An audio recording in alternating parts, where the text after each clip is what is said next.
My fellow Americans, I am very humbled yet emboldened by your vote to elect me as your president. I thank you for your support.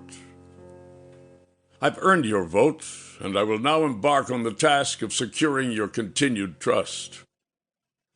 I intend to do that by delivering on the promises I made during my very contentious campaign with Secretary Goodman. To accomplish these promises, we, the people, have to be vigilant and bold. We have to take this country in a new direction. This new direction starts with securing our borders. Under our current immigration system, our borders are porous, wide open for drug dealers, rapists, murderers, and terrorists to enter our country unchecked. Able to move about freely to do all kinds of terrible things to law-abiding citizens. We will combat terrorism and the global terrorist threat by taking the war to the shores of the terrorists, and by banning all current and future immigration from any country I deem to be a sponsor of terrorists and terrorist activity. We will put America first again. We will make America secure again. We will make America prosperous again. We will make America pure again. America does not need to be made pure again, at least not in the context President John invokes. America's purity exists not in the isolation of its diverse people, but in the embracing of all people as one, dedicated to the proposition, as the Declaration of Independence states, that all are created equal. This is why I am a member of the Interfaith Council here in the Detroit area. The council works to forge bonds, to promote mutual understanding and respect for people of various faiths.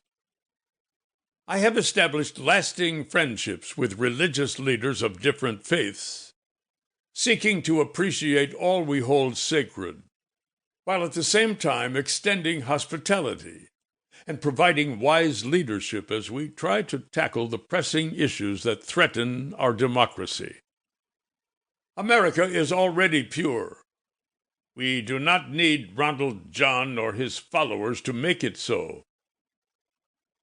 Almost 50 years following his death, the words of Martin Luther King Jr. are as important today as they were then, and are as fitting to us as to Christians.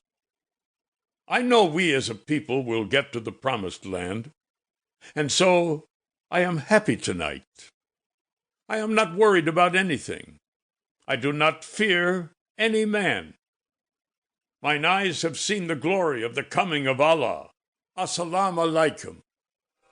2 days after delivering this khutbah, these beautiful words of peace and salvation, a Muslim girl, a member of the mosque, had her hijab, the traditional headscarf, set afire by a man who witnesses described was a white man in his late 30s with an athletic build, tall, unkempt, with a swastika tattooed on his forearm.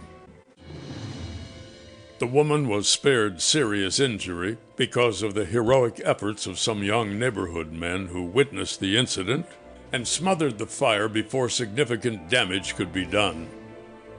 The lucky young lady suffered some singed hair and minor scalp burns. She was treated and released at Oakwood Hospital. Dearborn police promised an investigation, but the Dearborn Muslim community was dubious. Many members of the Dearborn Police Department supported the new president, who promised to be a law and order president. President John promised a criminal roundup of people from countries that were principal sponsors of terror, which was music to the ears of the predominantly white police force. A community spokesman called the incident a hate crime and called on the police and the FBI to conduct a vigorous investigation.